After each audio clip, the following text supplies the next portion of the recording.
security guard sits in a cold, temperature-controlled room across from an intricate sculpture made of sand. His job, plain and simply, is to guard it. The intricate sculpture of an Egyptian woman's head has seen attempts at vandalism previously, owing to the inherent frailty of said sculpture and the inherent desire for chaos deeply ingrained in our very being. A man had previously tried to strike the sand sculpture's beautifully crafted face. He'd succeeded, but the sculpture had held firm, the only evidence of his abuse being a small, circular welt on her cheek. The security guard, sitting hours upon hours on end across from the sculpture, had at this point made note of her every feature. He'd canvassed her nose for even the slightest of blemishes, scanned her eyes for any hint of mislain grain of sand, scoured her hair for any misplaced morsel, but he had failed. The only evidence of imperfection he could note on the intricately crafted sculpture was the aforementioned welt. And note it he did. The security guard dwelled on the imperfection for hours on end, until all he could see was the imperfection itself, an almost circular welt on the cheek of his otherwise perfect specimen, made all the more egregious by the fact that the welt itself was imperfect in its form, an almost perfect circle, if it wasn't for a small clump of sand that still clung to its perimeter. And so he decided one day, after more hours of staring, to do the sculpture the service of at least making the welt symmetrical. He picked the small clump of sand away, and then he'd be content that at the very least the welt matched the otherwise perfect visage of the sculpted lady. So he picked and picked and picked. Every clump of sand he picked left him with another asymmetrical monstrosity that seemed worse than the last. He continued to pick carelessly until, with one final clump, the sculpture collapsed. All evidence of her once perfect face lay scattered on the ground, no more visually striking than any patch of sand. And so who was it that was to blame for this atrocity? Was it the security guard who grew obsessed in his strive for perfection? Was it the vandal who sought to destroy the sculpture from the get-go? Were we to blame to think that such beauty could stay freestanding in our world? The true perpetrator was in fact time. Our error began when we sought to protect the sculpture in the first place. The statue's destiny was always to be destroyed. All attempts we make at ordering this chaotic world are fleeting. We will all, at one point, collapse to the chaos that surrounds us. We, and all that we hold dear, are merely fleeting sculptures of perfection, destined to be destroyed. But Suddenly is a show where 1 in 5 All Something team write an episode of a script said to be read blind by the other members. Each week we'll take it in turn to write a new episode of the script, contributing to a sprawling saga that can take us in any number of wild directions. Pee pee poo poo, I just did a doo doo. Great. What? That was a wild turn.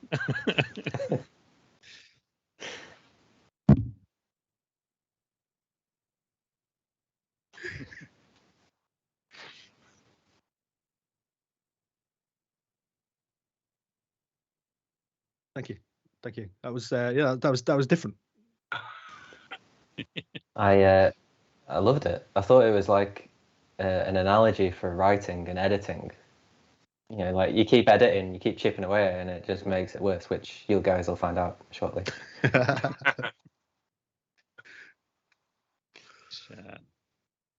Brings us neatly to this actual episode, which it was beautiful. It was beautiful.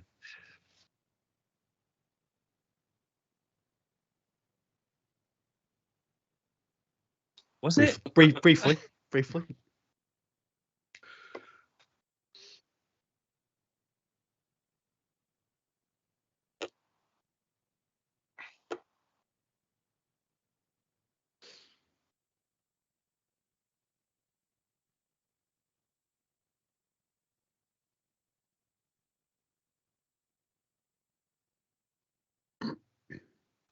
With the caveat being that it's written blind, isn't it? So Burge has written tonight's episode, and we've no idea what he's written. Other than that, is continuing the story as left behind from last week by Adam. So it's kind of getting also written. Thank you.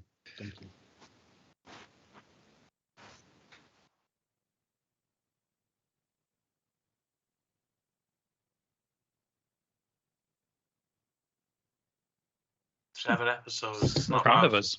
It's a nice little backlog of It's like a It whole, works. whole series. Whole series. BBC, definitely.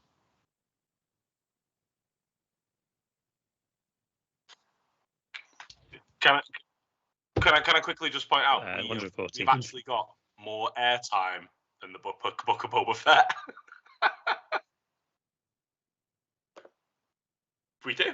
Well, see, depending on how long this one is, and considering some of the episodes were 30 minutes or less.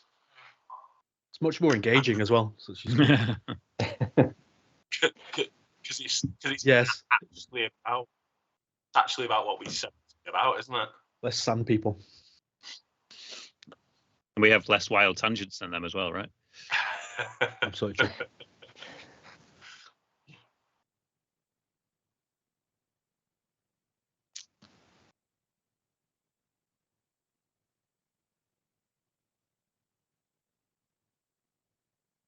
Oh.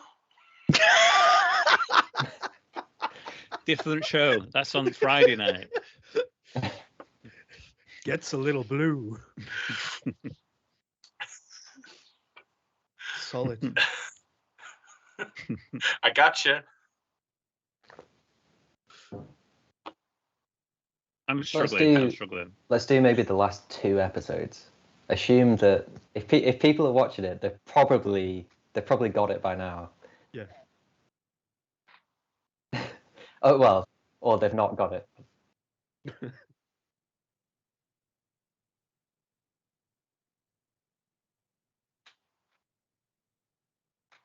To some extent.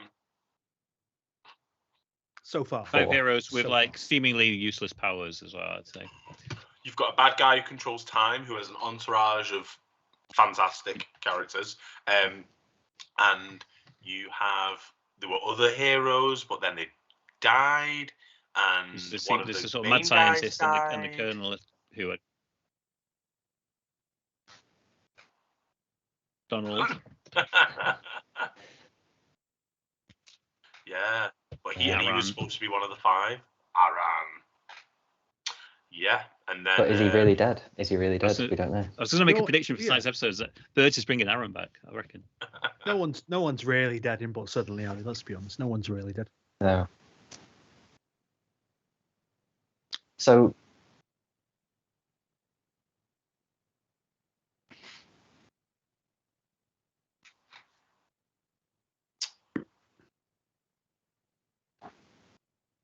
Yeah, he's all lucky in love. Or at least I feel like he might have been practicing even, because it was fake. It was a fake world anyway. Maybe he was practicing his moves. Maybe there's a lady out there for the debonair. Look round. Oh. Perhaps.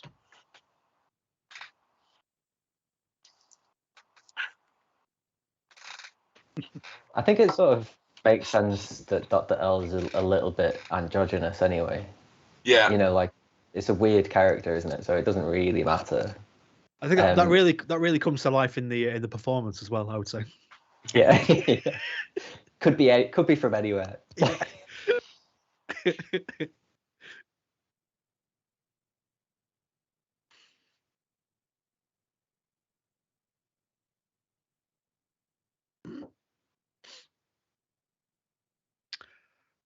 Yeah.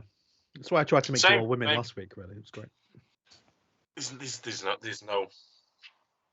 Well, Shakespeare used to employ women in male roles. I don't see why we can't do it.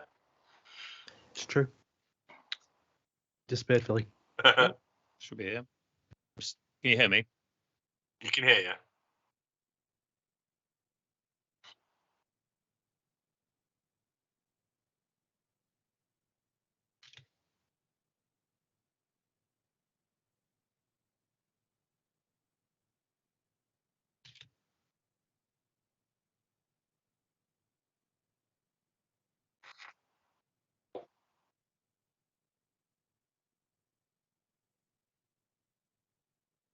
Yeah, because of the way we pick who's next, it's kind of a twist of fate, isn't it? That, Yeah. So probably just a very quick recap of the episode, but one ago. Just so that people have an idea of where things might be picking up from a little bit. So they went to feudal Japan.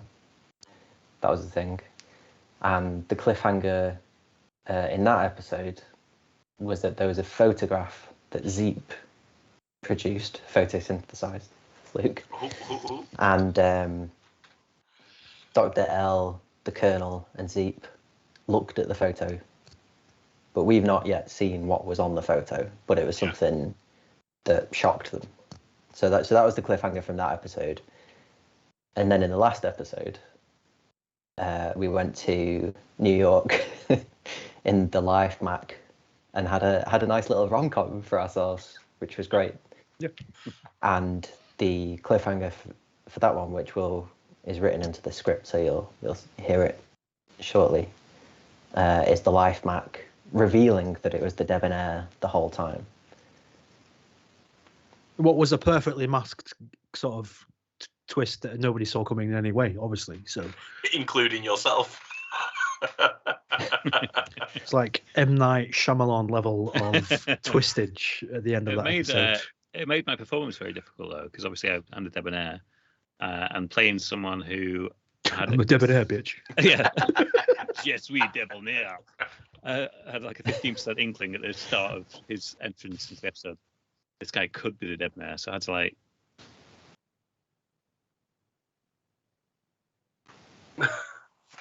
Yeah, a bit bumbly and a bit.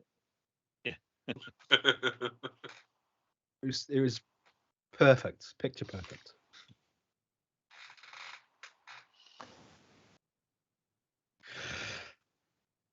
Let's do it. Let's do it.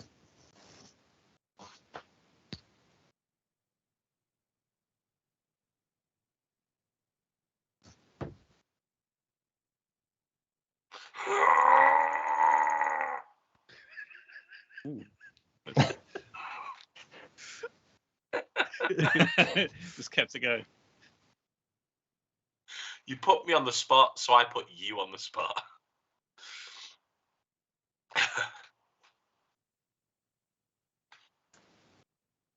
Shall I go? Yeah? Okay. But suddenly, episode 7. Read them and understand them. Previously on But Suddenly. Exterior, balcony of Empire State Building, night. The Life Mac screen boots up black and green. Welcome to Life Mac, real life strategy and simulation. Please enter your username. A text box sits empty on the screen, the icon flashing. Colin begins to type. He hits enter and the machine whirs again. Username accepted. Welcome back. The Debonair. The Debonair lounges back, feet on the table. He takes a gulp of wine when suddenly the twinkling New York City scene begins to crumble. The fairy lights, the terrace, the pile of chicken wings all evaporate and are replaced by the Debonair's office. Interior, the Debonair's office, indeterminate time. The Debonair continues to slouch with his feet up on the dining table, which gradually morphs into his large mahogany desk. The posh chic clothes that Colin was wearing fade away, replaced by the Debonair's usual red velvet gown. The muscle looks down at his waiter's suit, which blurs until it becomes a mustard turtleneck.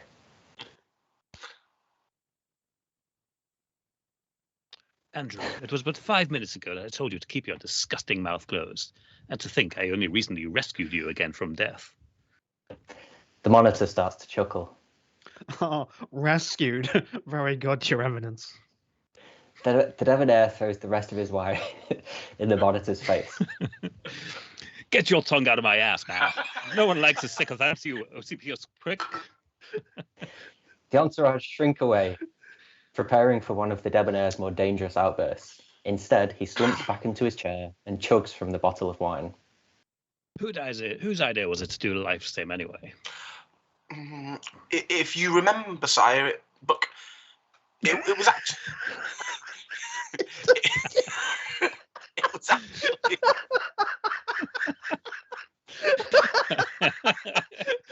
Sell it, Luke, sell it. It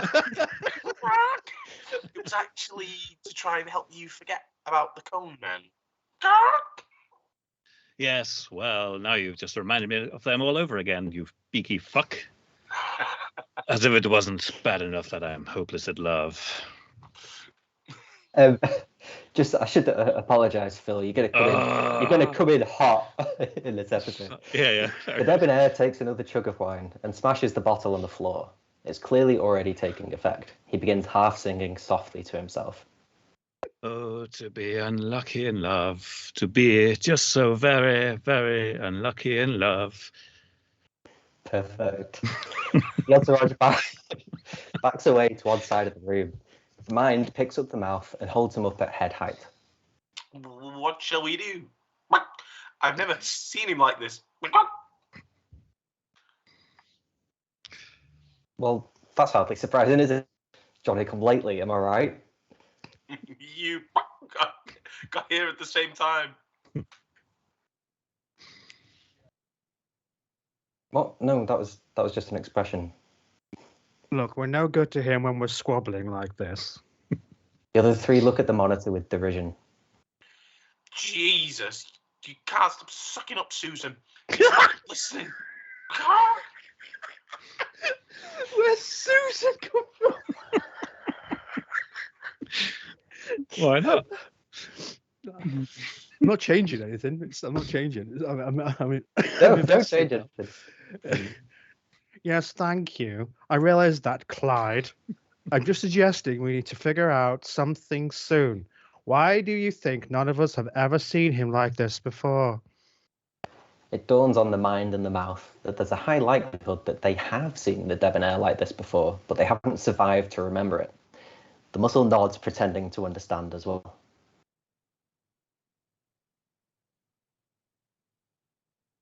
The monitor pinches the bridge of her nose. She looks back over at the debonair, who is slumped in his seat. The debonair holds an orange key in his hand and thrusts it into the air over his head. An orange portal opens up above him and wine starts pouring out of it.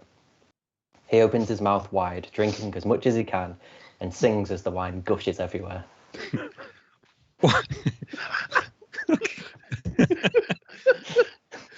Wine, glorious wine. Where are those two cone fucks? Boil their heads in brine and jam a fucking hammer up their pee holes. The debonair continues guzzling the wine and pays no attention to his entourage. The monitor gestures for them all to huddle closer. I think it's imperative we take drastic action before we face any mortal consequences. The muscle looks nonplussed. He means we need to do something quickly before our boss kills the shit out of us. As much as I'd like to, like my own body back, I'm sick of dying.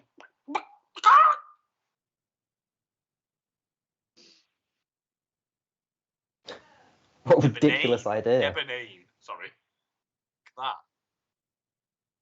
I like it. What a ridiculous idea. The council. Yes, that might just work. Yeah, really good idea, actually. Really good. Desperate measures and all that. The monitor checks that the debonair is still distracted. He has opened up another portal. This time the portal is beneath his desk and he's pissing directly into it. The monitor walks over to one of the shelves stacked with artifacts from across time and carefully picks up an incredibly long horn. The mind puts down the mouth and opens up a portal. The monitor sticks the end of the horn out of the portal and blows into it. A deep, sonorous tone echoes around the room and across Debonair. The debonair raises his head, wine still pelting him in the face. What the fuck have you done? A portal opens up on one side of the room and the end of a horn sticks out. It sounds, filling the room with the same resonance. A moment later, and 6 more portals appear, all with horns sticking out of them. The debonair and his entourage all cover their ears as a ridiculously powerful sound fills every square inch of the room and echoes far outside, reaching every part of Debonair. A council meeting. Now, why do you want to do something as dangerous as that? Interior, facility hallway, night. Dr. L, the Colonel, and Zeep stand grouped together, staring at a Polaroid photo that Zeep has just photosynthesized. The colour has drained from the Colonel's face. Zeep is wide-eyed and confused. The enigmatic smile is still present on Dr. L's face, but it wavers slightly, The Colonel rounds on Zeep and raises one of his magnums to Zeep's head. The next thing that comes out of your mouth better be a crystal fucking clear explanation. Zeep falters, backs away. I swear, I don't know what that's about. You know my power, it doesn't work like that. The Colonel growls, cocks his gun. I see your mouth flaps flapping, but all I hear is noise. Dr. L lowers the Colonel's hand, but the Colonel raises his other magnum. The Doctor shakes his head. Calm yourself, Herr Colonel. The Colonel lowers his second magnum, but a third slowly protrudes out of his chest. Dr. L gives him a, "Oh, Colonel," look, and the gun recedes back in. Zeep looks back down at the Polaroid. You've got to believe me, Doc. I wouldn't do that. Dr. L crouches alongside Aaron, whose bullet-ridden corpse continues to lay unmoving on the floor. He runs a finger along Aaron's cheek. People can do all manner of curious things when under stress. The curious point is whether or not our future is aligned with that of the photograph. Zeep tries to exchange a "this guy" look with the Colonel, who just growls in response. Everything is as it should be. The hell it is. It's time I took matters into my own guns. By guns, I mean hands. I'm going to retrieve test subject T and find the maggots that got themselves kidnapped. Please, Herr Colonel, there is no need for this. Have a little faith in our comrades. But the Colonel has already begun marching away down the hallway. He stops near the cells containing the other gifted individuals and calls over his shoulder. Oi, Kodak, you're with me. Zeep turns to Dr. L, sheepish. He looks down again at the Polaroid and then throws it on the ground. It lands next to Aaron's body. Zeep stares at the spider human and then asks Dr. L. Are you going to bring him back? Dr. L stares at Zeep blankly. No, I cannot resurrect people. That would be OP, as they say.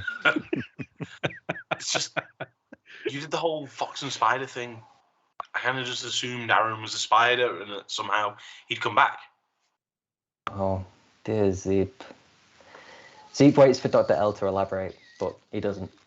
Zeep opens his mouth to say something else, but finds that the words don't come. He turns and runs after the Colonel, following him out of the hallway through a metal door. After they've left, Dr. L picks up the Polaroid and examines it once more. It shows Dr. L dead on a raised platform. A deep and bloody hole has been carved into his chest. Zeep stands over Dr. L's corpse, hands drenched in blood, face full of fury. A slow, enigmatic smile spreads across Dr. L's face. My poor, poor Zeep. Interior, facility stairwell, night. Zeep hurriedly follows after the Colonel, who thunders down a seemingly endless stairwell. So, test subject T then? There's no response from the Colonel. They descend a few floors down. It's so great that we get to spend this time together. Another few levels go by as they continue to descend. Zeep hesitates at a door with a window, stares through it. It contains a vast space full of cells similar to those he and the others were kept in. Are we all just test subjects to you? Just fodder for you to experiment on? Something like that. The Colonel has continued to run further down the stairs. He shouts back up at Zeep. Move it, 1 hour photo. We're in a rush here. Just as many Photoshop references. They descend further still until they reach a heavily secured door. There is a keypad, a monitor, and various other security features built in. Sorry. Oh, that's not me. This is Colonel Shout at you. Clearance code 4D3D3D3. The door beeps and emits a small light. The Colonel then enters a code into the keypad, and the monitor juts out of the door, scanning his retina. Another small light comes on. He places his hand on a pad next to the door, and there's a third light. What do you keep back? What do you keep back here that needs to be so heavily guarded? Test subject T. No, I got that. I mean, why is the security so intense? The Colonel doesn't respond. A needle fires out of another panel beside the door and jabs into the Colonel's neck, extracting a little blood. It takes the blood sample and retracts back into the door. A fourth light goes on. You'll see. The door opens and then a series of metal blast doors begin sliding open too. The Colonel hands Zeep a pair of earplugs and puts in a pair himself. Zeep looks nervous. Surely, you shouldn't just let something this secure out. It's not her getting out that's the issue. The final blast doors open, revealing a large white room. Sorry. Just looking forward to this as well. The walls are cushioned like an anechoic chamber. No sound will get out. A solitary figure crouches in the middle of the room, facing away from the door. This is Test Subject T. She is essentially a massive fridge-sized face with arms and legs jutting out. What the fuck? Test Subject T turns at the sound of Zeep's voice, and a grin spreads across her giant face. Yeah, baby.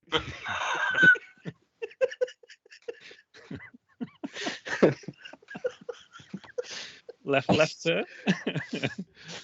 Perfect. Perfect. The Colonel lets out a quiet groan of irritation.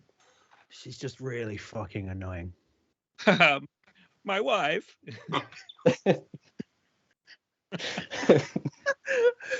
Oh, God.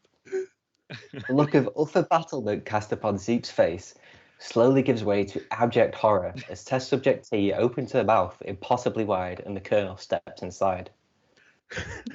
Come on, Jessops, get in. Jessops. I'm not fucking getting in there. Test Subject T's mouth closes around the Colonel. Get in my belly.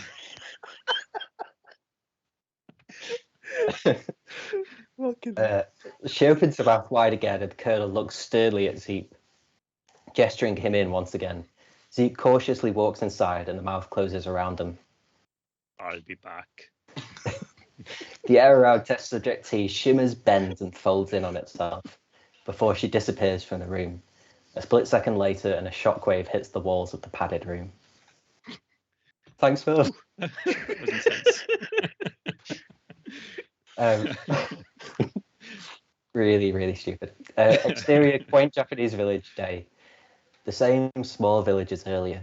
There are a few wooden houses and cherry blossom on the trees. No one is out working the land anymore after the strange display of ghosts, which seems to have also stunned the cicadas into silence. The only sound is the gentle lapping and creaking of the water wheel.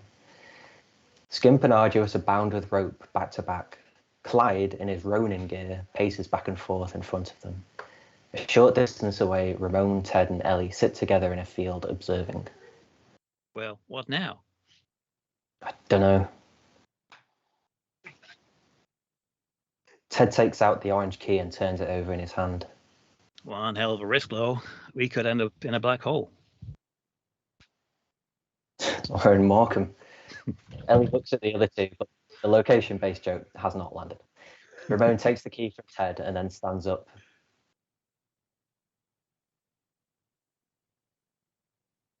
Ramon thrusts the key out in front of him and turns it anti-clockwise.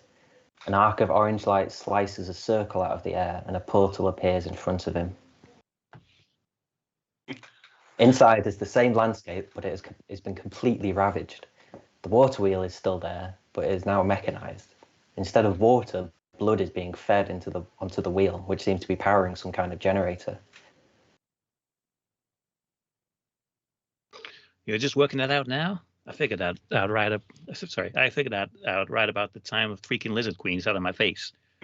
I think you better close the portal. Ramon turns to face Ellie, peeved. He doesn't see the object through the portal that seems to be getting closer. At the moment, it's still too far away to make out distinctly.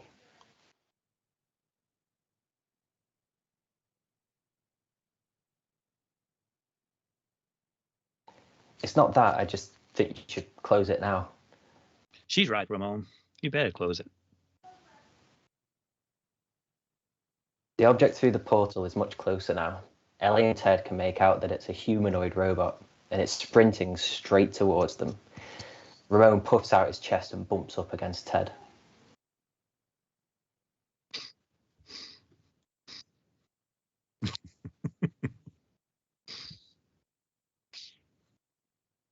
Ellie and Ted both begin backing away from Ramon, but more importantly from the portal. The robot is now much closer. Ramon turns back to the portal to see the sprinting robot. He thrusts his hand out and turns the key. The portal whirs back into life and closes, but only after the robot has screeched to a halt on their side of it, accidentally knocking into Ramon and accidentally knocking him out cold. The robot doesn't seem to notice what it's done. It has doubled over, catching its breath. After a few seconds, it stops what it's doing and stands upright. Oh, that's right. I don't breathe. You did it with the Diller's voice. Imaginable. Ted and Ellie take another few steps backwards. The robot looks down at Ramon, unconscious on the ground. What's wrong with this meat sack? There is a stupidly long pause while the robot looks at Ted and Ellie and they stare back. I'll be going then. The robot begins walking away across the field. Hey, wait a minute. Yeah, I don't think you should go. The grass sways in the gentle breeze as the robot considers this. Why not? There are probably rules about it. No. The anti-robot laws don't come in until 2178. No, it's not that. You just shouldn't, be here. There is another long pause while the robot seems to be assessing this statement.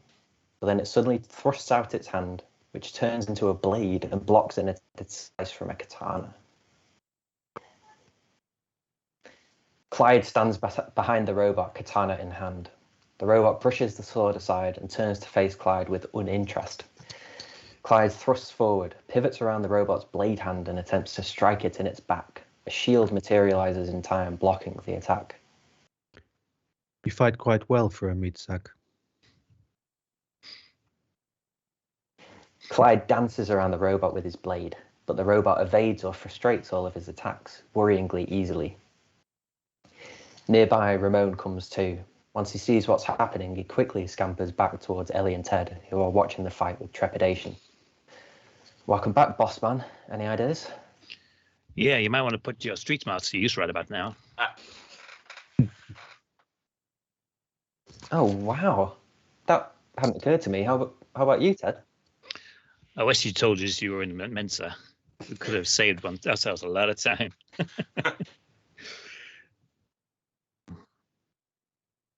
The robot and Clyde continue to clash blades. Ellie and Ted share a faux stunned look.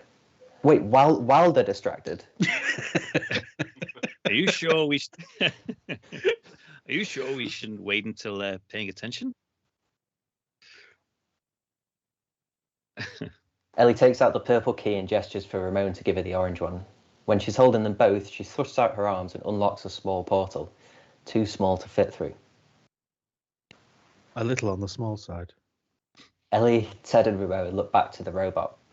Clyde is on the floor, unharmed but exhausted from his bout. The robot shows no sign of injury and takes a step closer to the group. This has been exciting. A fight with a reasonably formidable meat sack. I grew ever so bored with Robotic Company. There were no meat sacks left in my time other than that at the meat factory. We killed them all. Perfect delivery. Ellie, Ted and Ramon back further away from the robot. Oh, sorry. I misspoke. I meant to say they killed them all. They.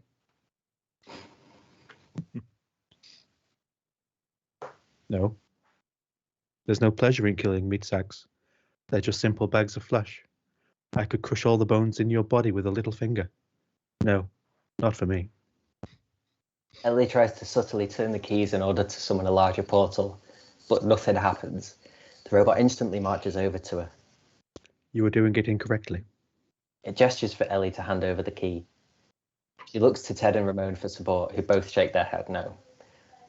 Please, meat sack. I won't harm you. Ted and Ramon shake their heads even more vigorously. But Ellie isn't sure she has much of a choice. She hands the key over.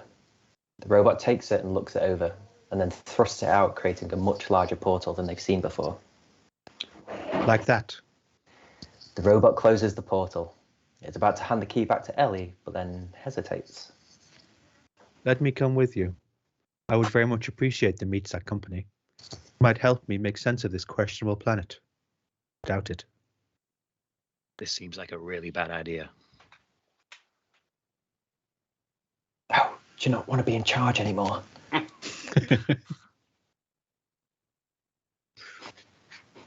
Road holds up his hand in front of Ellie's face, who immediately turns away in disgust, holding her nose.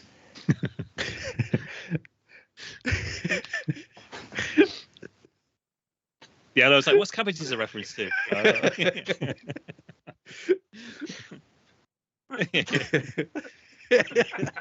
sorry, forgetting about the scene from Ghosts. I can't remember. Patrick Swayze did what with cabbages?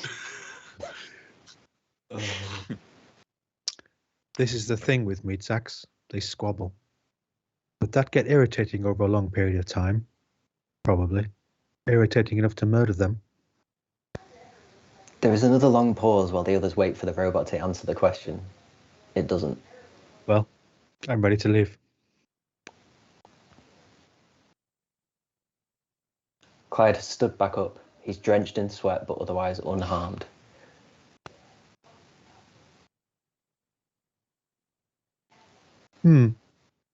That sounds more entertaining.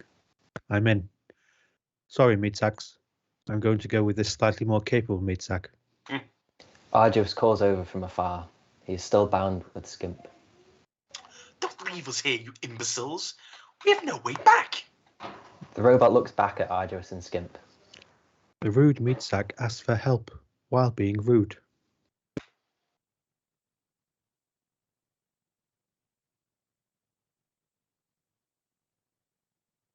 The robot assesses the keys. Yes.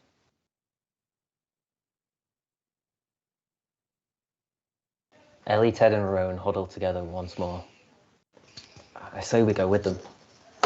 Agreed. I don't trust them, but otherwise we're stuck here. Rowan nods his head in agreement, and they line up nervously next to the robot, who unlocks another large portal in front of them all. Clyde turns back to Argios and Skimp.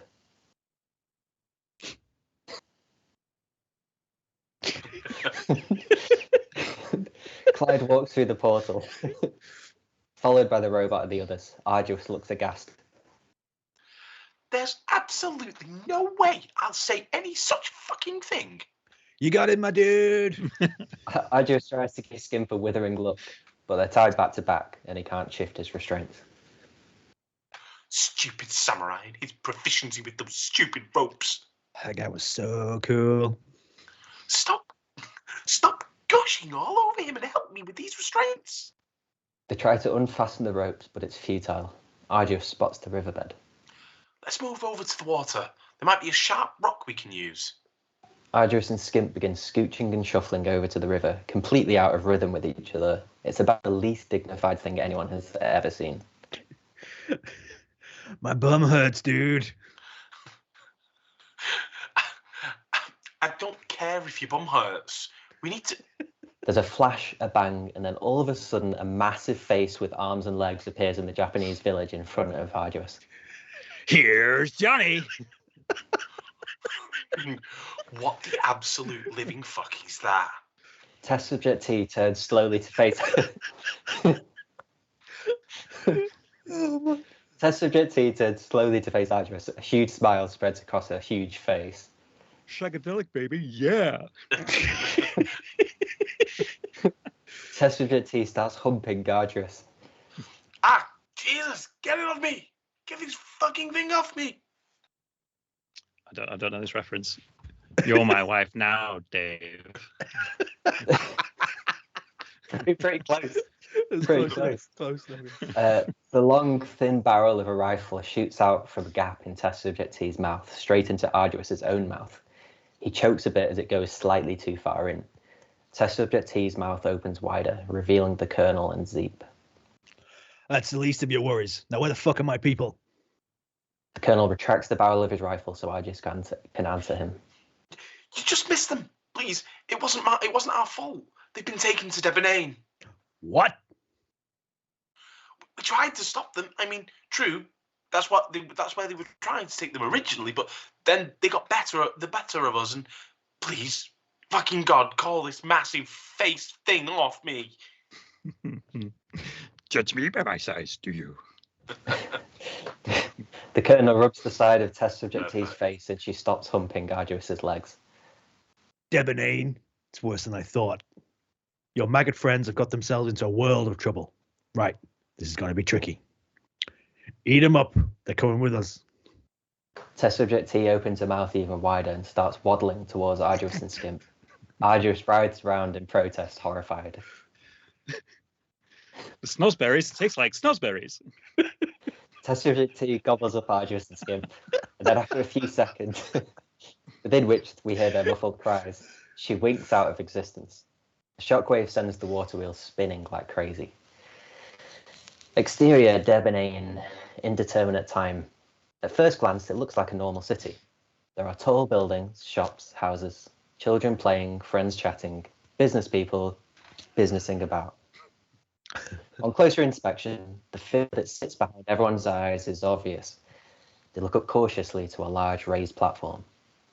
Up above, the sky is split in two, one half perpetual sunlight, the other night. The sun and moon do not move. Time has been conquered. There are beautiful mountains surrounding Debonain. Carved into one is a Mount Rushmore-style sculpture, except there are 8 faces, all of whom depict the debonair. Various other statues of the debonair are scattered throughout the city of Debonain, each more grandiose than the last. Exterior Debonain Plaza, indeterminate time. 8 giant crystals are attached to a platform above the city. From the 8 crystals are 8 lavish red carpets, which lead to 8 thrones. 8 heralds stand nearby to announce the arrival of 8 debonairs. They start off at a normal volume and pace, but then each try to speak louder and faster than the other, until the announcement is a garbled mess.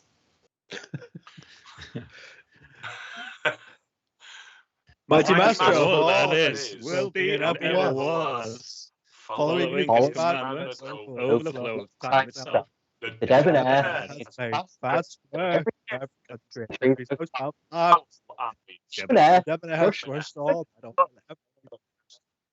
those who dare oppose him have been destroyed. Including the 5. He is the amateur of all debates and ruler of all time. For He is. the Debonair. For he is the debonair. A large path slides open on each giant crystal. Dry ice floods out.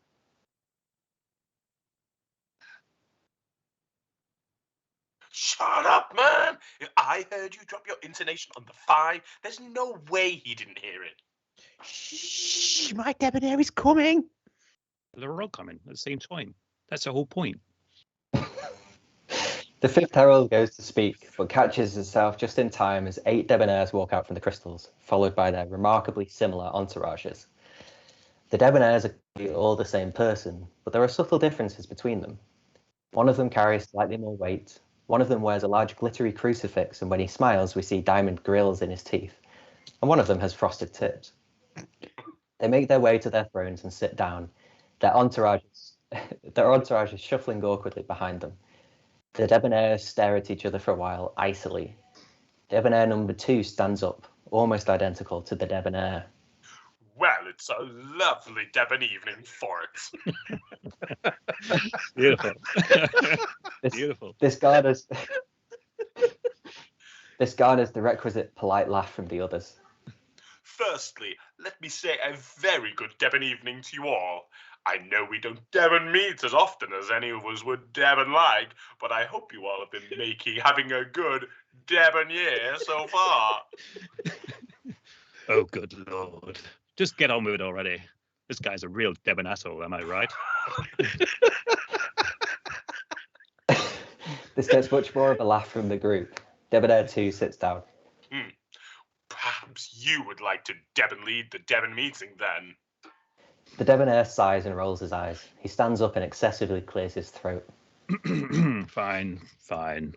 I am the original, so it is only fitting that I should take the lead. I'm missing...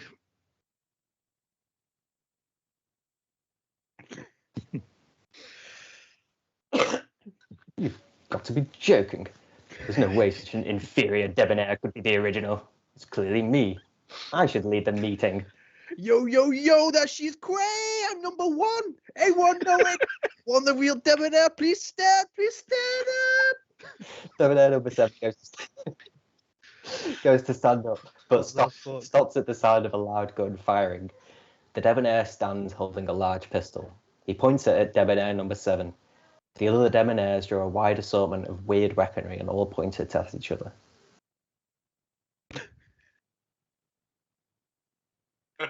The debonair slowly turns around to his entourage and gives the monitor the most withering of looks. This is why I hate council meetings. Exterior Debonair elsewhere, indeterminate time. Test subject T pops into existence on top of one of the buildings overlooking Debonair Plaza. She opens her mouth wide and the colonel steps out, shielding his eyes from the bright sun. Zeep exits the mouth looking a bit shaken. Arduous and Skimp are still tied together inside. I don't sense them. Zeep looks down at the plaza, sees the giant crystals. Whoa. What's all that? Nothing good. You lied. They're not here. I'm telling you, that's where they were going. It's true, dude. That freaky robot thing and cool rodent guy said so. It's a trap. The colonel looks at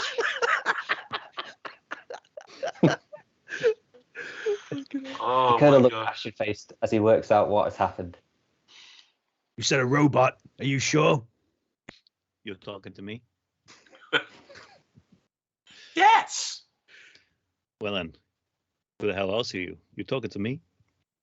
The seat begins quickly flicking through a wad of photos. He tosses unuseful ones to the ground. I swear I saw a robot in one of these. The colonel puts a hand on Zeep's shoulder. It's okay, son. I know exactly where they are. I just don't know how to get there without being killed. Exterior Downing Street, Westminster, day. There are people walking past, tourists and guards standing at the gates to Downing Street. The fashion indicates that it's the 80s. A portal slices through the air and the robot steps out, followed by Clyde, Ellie, Ted and Ramon. They walk towards number 10. Clyde draws his katana, but the robot instantly grabs the sword with his hand and crushes it. No weapons inside the building. Outside number 10, the guards pay them no attention. The robot gestures for them to follow it inside. Interior 10 Downing Street, day. The others follow the robot cautiously, through offices, down hallways. No one pays any attention to them at all. It's odd. Shoulder pads, early computers. I think this might be the 80s. Oh no, that means... A door swings open and the robot pushes them all inside. The robot's manner has become decidedly less welcoming. The room is a spacious office. A large chair is facing away from the door. Right. I've brought them. Now tell me again how this factors into your plan to destroy the poor. The chair swivels round and we see Robo Thatch. Another humanoid robot, but one that dresses like Thatcher. Pills, shoulder pads, Well done, Thatcherbot. My ambitions have grown far beyond this puny little island, and I have already destroyed. With the 5 in my possession, I will wreak untold damage across the world, the galaxy, the universe. I had to have lived there. You can't. Thatcher. Yeah, Thatcher. Ellie, Ted, and Ramon look at one another aghast when suddenly. Hey! Oh, that was intense. Saga. So funny. Oh no, oh, that's brilliant. Mate.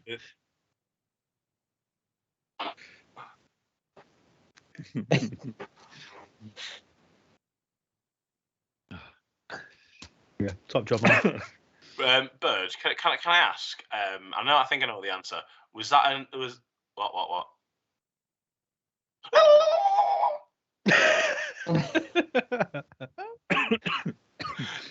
Was that a reference to Celery Man that I caught back there? Yeah. Yeah, the clearance code. The 43D3. Yeah, that's load up computer, load obtain. Yeah. I am test subject T though. Oh my god. Gosh, subject T stole. I am so much a fan of the fact we have a character who is just a vehicle for getting Phil to do voices. I've not I done was yoga thinking- for 17 It's years. a wild history. I was thinking the other day, like this is I can get Phil to do Yoda. This is amazing, and then here we are. This is great. It was so good.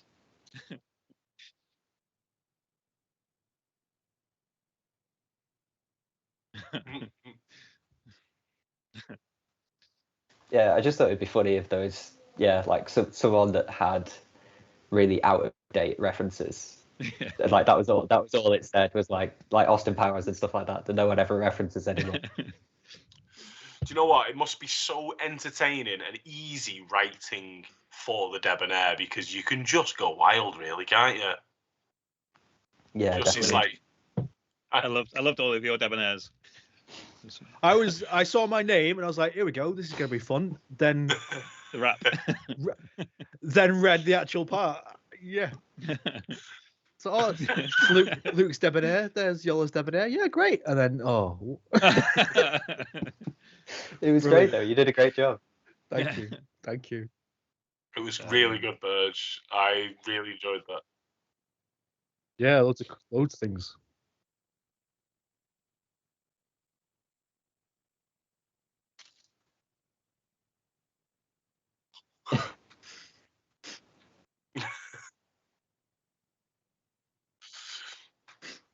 I love the whole Debonair thing as well. Like just Debonair being a place is so cool. Yeah. It's like the Herald's an awesome idea as well. the Herald. Yeah.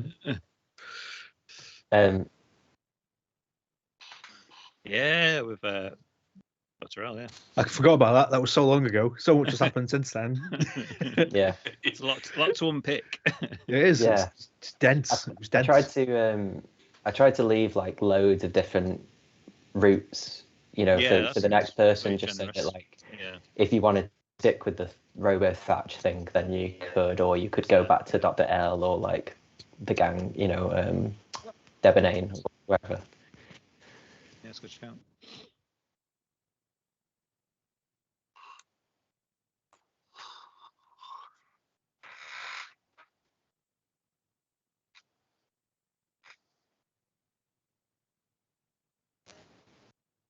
I love you got Clyde, who could grow out to be like the ultimate hero. With his I love how roving Clyde is just like Cramone with the Kimiko. kind of the Spanish inflection disappears. Yeah. Yeah.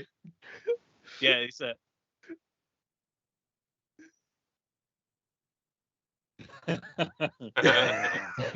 Ramon voice. Stock.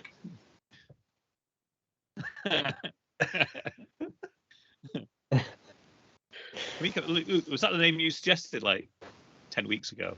Kamiko, or Clyde's wife? Fumiko, it was, Yeah. wasn't it? I think it was. I think it might have been, yeah. Yeah, good one. Susan. Yeah. Just had to do a little pivot, on that one. Yeah, get left field. And then she was referred to as he like 2 lines later as well, which I noticed. It's really funny. Hey, she can be a great. female It and was choose I those loved it. pronouns. It was great. Singing in the Debonair voice wasn't a challenge I was ready for on page 2. Yeah. Big. Kept me busy. It was.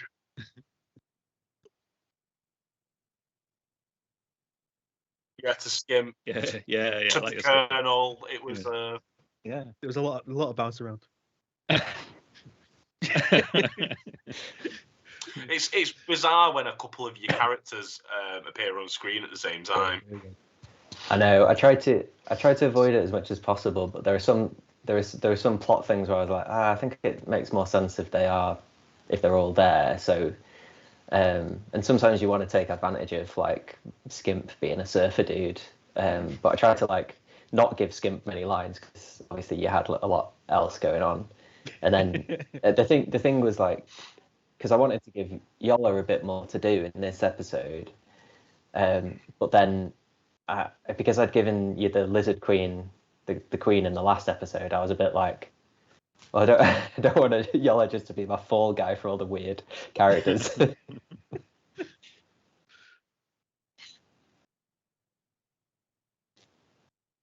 Anyways. But yeah, the robot voice was really, really good. I think. Yeah, it was Perfect. Like, yeah, I didn't know whether I'd gone just too kind of like human with it. I don't know. No, Like, you did well to stay like deadpan with it as well during some Yeah. bits. So you managed to stay in character. yeah, I enjoyed the robot.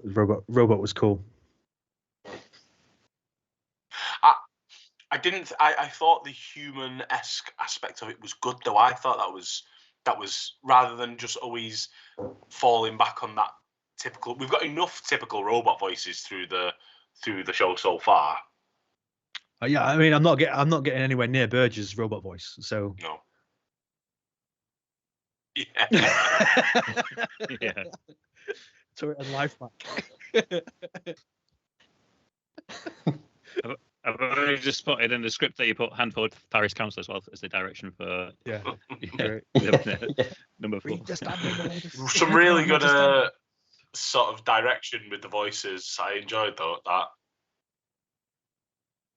Good. Snoresberry tastes like Snoresberry. Really fun. I love that.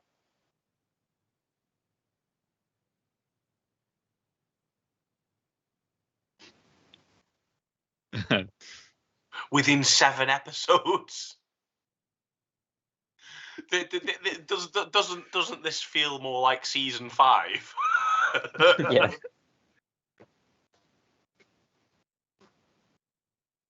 Yeah. We've got 8 iterations of the same character.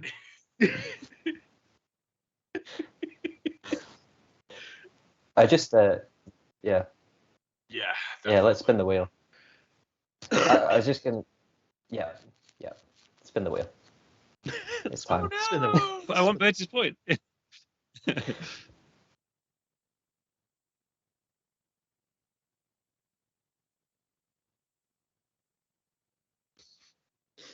Yeah. I am All I was ready. gonna say about the 8 debonaires was just that I thought, like, I don't know, I thought Phil was having so much fun Yeah. with that character. I was Share like, love. it would be good. Like, it would be funny if we all did impressions of Phil, like doing that character. Such a And good idea. then I thought it'd be really funny if one of them was completely different. as well.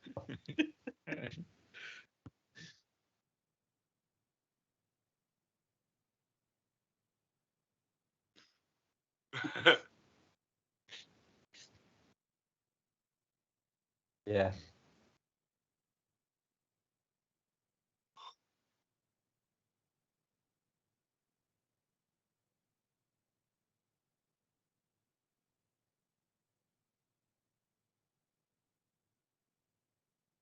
Yeah. Well, I don't want to say too much. Fragments of 'cause time, or yeah. It's that's up for the next. If anyone wants to like explore the lore or whatever. But I thought of it as probably that Phil's debonair, the original, just got bored and cloned himself. Like, that would make that would like make the most sense, was that he was just bored one day and decided to clone himself because he's like, you know, pretty much all powerful in that place.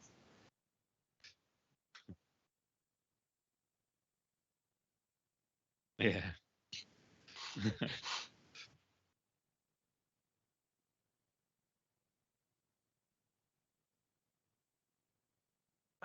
Wait. Yeah, go.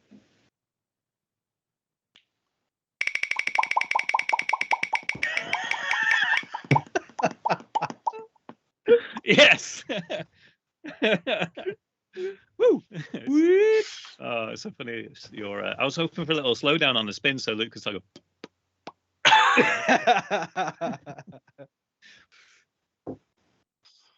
It's a beautiful sound. Perfect. Yeah. So yeah. Do you know something? This falls perfectly because whilst I've got the 2-week period, I'm off for school holidays soon. So yeah.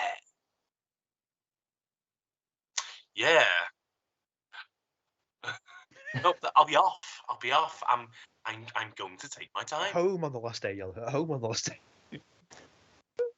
I love it. I'm very excited to see where we go next.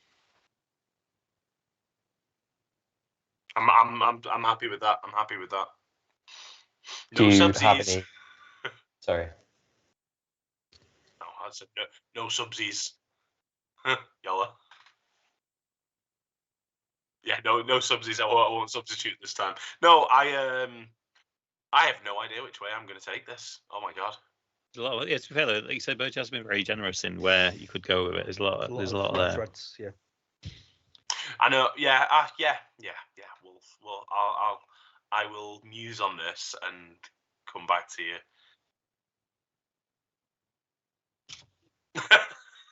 Yeah. Yeah. You just hear creaks.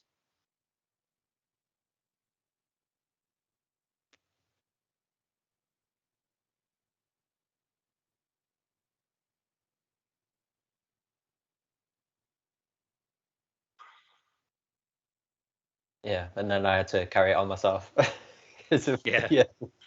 Which debonair like- was the one that didn't Sorry about that. speak? I'm sure one of them didn't speak. There Well, are all a of you few of them. spoke. Well, there's like 8 debonaires, and like obviously 4 Yeah. of them spoke. So there's options. There's another Yeah. 4 for you to Yeah. play with. Yeah. We Three, had number 4, three number left, I guess, 7, 'cause number 3, number 6, and number 2. we assume that Phil. We assume that yours is number 1, maybe, or like Oh, one fair of the enough, others. Yeah. So, So you've got- so yeah, there's a few left. Just saying, Luke, classic 80s sitcom containing all 8 debonaires. That's there's your next episode. Yeah. So, sitcom with 8 debonaires. Spin the wheel. Burge next time. Right. Or, this.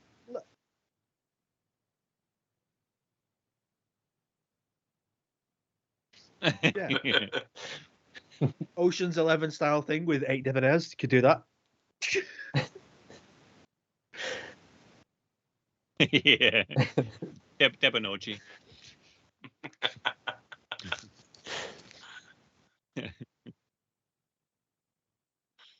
Debonology. Me Amazing. too. Yeah. Cheers, As guys. always. Really funny birds. I really. Yeah. Goodbye. Bye, So far. guys. Goodbye.